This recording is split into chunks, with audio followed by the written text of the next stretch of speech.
कल दो बात समझ में आई थी कि एक है सेविंग, एक है इन्वेस्टमेंट, है ना? तो सेविंग क्या समझ आया था आपको? सेविंग मतलब जो बचाना अपने जो सैलरी से। बचत है, बचत। सिंपल है, मतलब जो बजट, हालांकि उसमें भी थोड़ी इंटरेस्ट इनकम हो जाती है, बैंक हमको देता है 2-3% अगर रखेंगे आप, वैसा है। दूसरा था इन्वेस्टमेंट। इन्वेस्टमेंट का क्या मतलब है? इन्वेस्ट करना।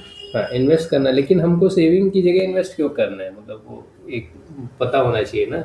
प्रॉफिट के लिए। हाँ, प्रॉफिट के लिए, कि मतलब ज्यादा फायदा हो सके, बचा हुआ पैसा, हम जब काम नहीं कर रहे हैं हमारा पैसा ज्यादा रिटर्न बन के आए उसके लिए। पर बात अटक गई थी कि एक इन्वेस्टमेंट ऑप्शन है म्यूचुअल फंड का, जिसका सबसे ज्यादा ऐड आता है। हमारे पुराने लोग हैं, मम्मी नानी लोगों ने, सबने क्या किया, गोल्ड में इन्वेस्ट किया है। खरीदा उन्होंने पहनने के लिए था, लेकिन वो इन्वेस्ट होके क्या हुआ, बहुत सारा रिटर्न आ गया ना। बहुत सारी लेडीज आज कह रही हैं कि 20,000 का तोला था, अभी 1 लाख पहुंच गया। तो 5 गुना हो गया ना। मतलब अगर हमारे घर की लेडीजों ने 1 तोला लिया तो 5 गुना हो गया। वहां पे म्यूचुअल फंड उतना नहीं लेडीजों को पड़ा है। सोने से बड़ा प्यार है। सोने को बहुत बड़ा है। और मतलब मर्द भी क्यों लेने देते थे? मतलब कई बार बिजनेसमैन भी लेने देते हैं घर की लेडीजों को सोना, की ले लो कोई बात नहीं। उनको तो नहीं प्यार है कि आप ज्वेलरी पहन के घूमो, उसमें खतरा भी है, फिर भी क्यों लेने देते हैं? क्योंकि वो बढ़ता है, एक अच्छा इन्वेस्टमेंट है, ये मर्दों को पता है, इसलिए वो ज्यादा मना नहीं करते हैं। हाँ, Assets चलो में भैया आता ले है लो, ना। कोई दिक्कत नहीं है। बड़ा बड़ा मतलब कुछ लोगों के घर पे तो ऐसा है कि मेजोरिटी इन्वेस्टमेंट गोल्ड में है, फिर उनका घर है, और फिर बचा हुआ कैश में जो भी रखा है। पर हम बात करते हैं म्यूचुअल फंड्स की, है ना, क्योंकि वो सिंपल ऑप्शन है सभी के लिए। तो आप म्यूचुअल फंड से क्या सीखी? कल अटक गए थे हम लोग। म्यूचुअल फंड से मतलब ये समझिए कि इन्वेस्टमेंट करना। इन्वेस्टमेंट करना है, ठीक है। कहाँ पे जाएगा इन्वेस्टमेंट म्यूचुअल फंड अगर हम करेंगे? बैंक। तो बैंक में नहीं जाएगा। अब हाँ आप है ना। बोलिए। अलग अलग जो शेयर्स होते हैं। शेयर, शेयर क्या होता है? Share. Stocks. Stocks, share stock क्या शेयर। होता है? मतलब इसका क्या मतलब है?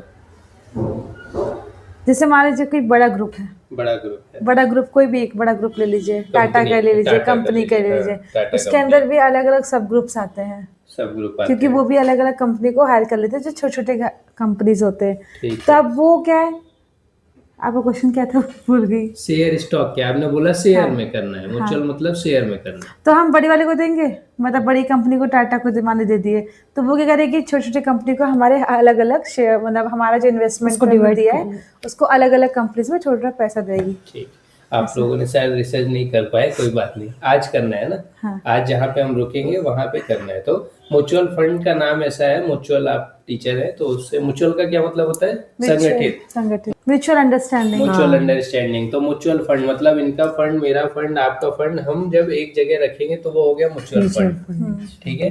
तो इसमें क्या हुआ, मतलब ये इसकी स्टार्ट कैसे हो गया कि भाई बड़ी कंपनियां हैं, उनको अपना काम फैलाना है, जैसे आपने कहा कि, और उनके पास अपॉर्चुनिटी है बिजनेस बढ़ाने की, और उनके पास पैसा नहीं है।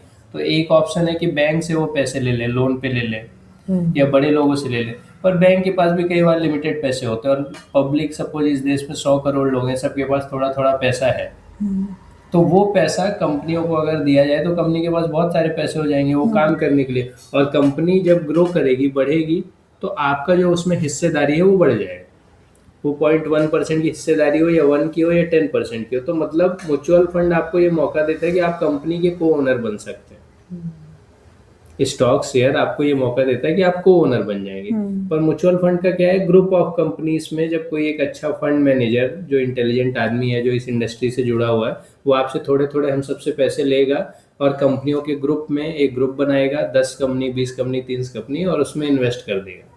किसी एक कंपनी में देगा और उसका मालिक चोर हुआ, विजय माल्या जैसे, तो लेके भाग सकता है ना। पर मेरा ये क्वेश्चन है कि कोई जो बड़ी ग्रुप होता है, मान लीजिए टाटा का होता है, ठीक है, उसके अंदर सब कंपनीज आ गई, तो क्या उसमें कोई लिमिटेड रहता है कि हम इतने कंपनीज को ही अपने ले सकते हैं? नहीं, हम कभी भी किसी एक ग्रुप की कंपनी का म्यूचुअल फंड नहीं देते हैं। आप स्टॉक्स में जाएंगे तो टाटा की ग्रुप की कंपनी में आप खरीद सकते हैं। उसका एक आपने बंच बना लिया कि टाटा मोटर में डाला, टीसीएस उनकी कंपनी उसमें डाल दिया, ऐसे करके जो उनका टाटा सॉल्ट का ग्रुप है, टाटा केमिकल्स, उसमें डाल दिया। तो आप एक ग्रुप को इस तरीके से पैसे देंगे। रिलायंस में कैसे देंगे कि जियो में दे दिया, रिलायंस इंडस्ट्रीज में दे दिया। लेकिन म्यूचुअल फंड में ऐसा नहीं होता। म्यूचुअल फंड में आप किसी एसेट मैनेजमेंट कंपनी को पैसा देंगे। एएमसी एक कंपनी है, जैसे एचडीएफसी है तो उसकी एक कंपनी एएमसी उन्होंने अलग से बना रखी है। बंधन बैंक का एक बना रखा है। पराग पारिक इंडिया का एक पुराना ग्रुप है, उसने बना रखा है। तो वहाँ पे इंटेलिजेंट, पढ़े लिखे, फाइनेंस को समझने वाले लोग हैं, जो आपसे थोड़ा थोड़ा पैसा लेंगे। और स्टॉक मार्केट में, जैसा आपने बोला, उसमें करीब 6 से 6,500 कंपनियां हैं। इंडिया की 6,000 कंपनियां लगभग उसमें है। उनमें से कुछ कंपनियों को चुनेगा वो मैनेजर और आपका पैसा उसमें डालेगा, ये देख सुन के कि ये बढ़ने चाहिए, नुकसान नहीं होने चाहिए।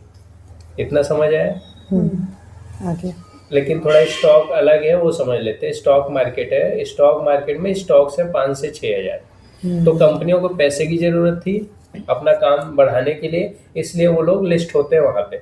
हम लोग कंपनी खोल नहीं सकते, हम लोग नौकरी करते हैं अपनी, तो अपनी नौकरी करेंगे कि वो तो सारी कंपनी लिस्ट हो जाती है? सारी नहीं, उसका एक क्राइटेरिया है, कुछ अच्छी कंपनियां जाएंगी, कुछ नहीं जाएंगी, उसको क्वालिफाई करना पड़ेगा।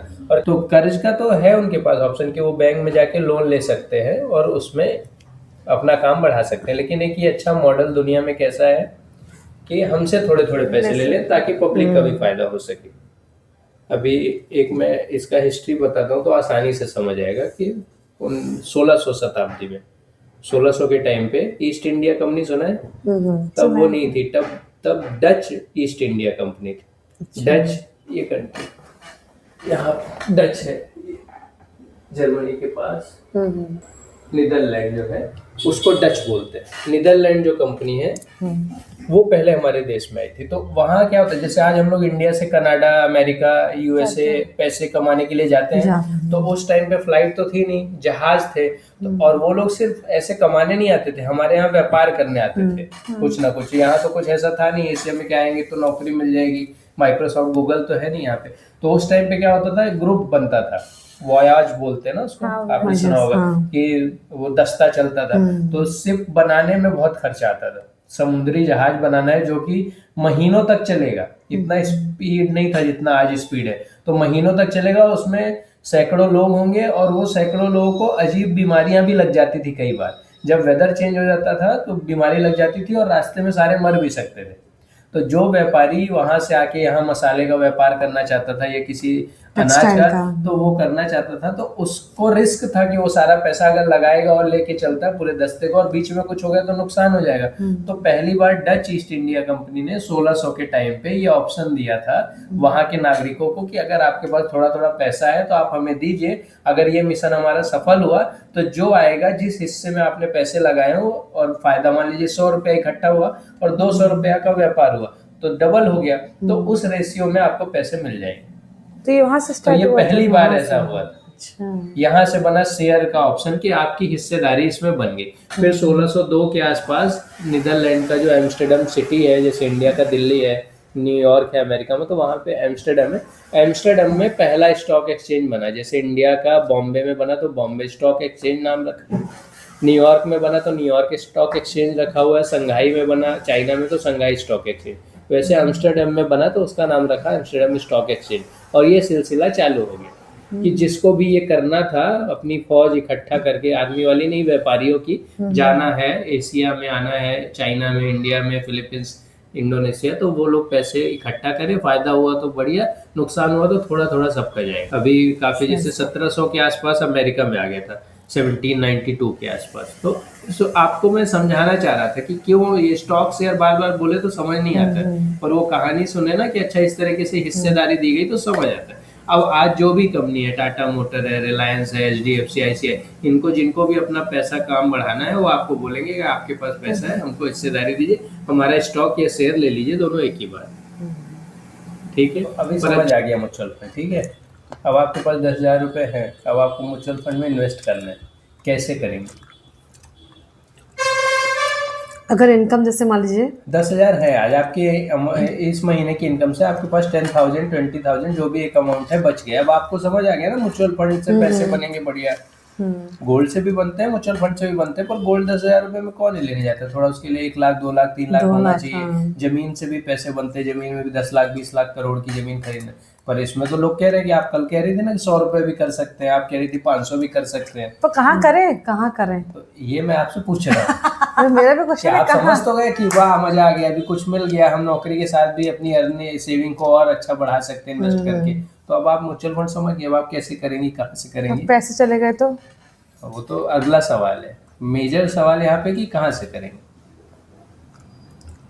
ET money. वो क्या है? मैंने कई जगह एडवर्टाइजमेंट सुना है कि ईटी मनी है, ईटी मनी, पर ईटी मनी है क्या, मैं उसको जानती नहीं है ना, मैंने देखा नहीं है। उससे म्यूचुअल फंड जाके खरीद सकते हैं हाँ। ना। आपने क्या सुना है? मैंने कुछ नहीं सुना है। बस ये सुना है कि एसआईपी अच्छी है, हाँ, म्यूचुअल फंड SIP, करना हाँ। चाहिए। पर वो एसआईपी कहाँ से करें? बैंक से। बैंक को बोल सकते हैं तो वो एसआईपी कर सकता है। हाँ हाँ, तो आपने बोला ईटी मनी, आपने बोला बैंक। बैंक से। स्लाइटली करेक्ट है। अब आज यहाँ पे खत्म करेंगे।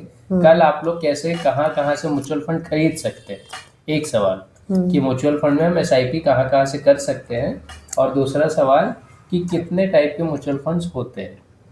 ये चीज गूगल से, चैट जीपीटी से, यूट्यूब से आप सर्च करिए। कल वापस बात करेंगे, ठीक है?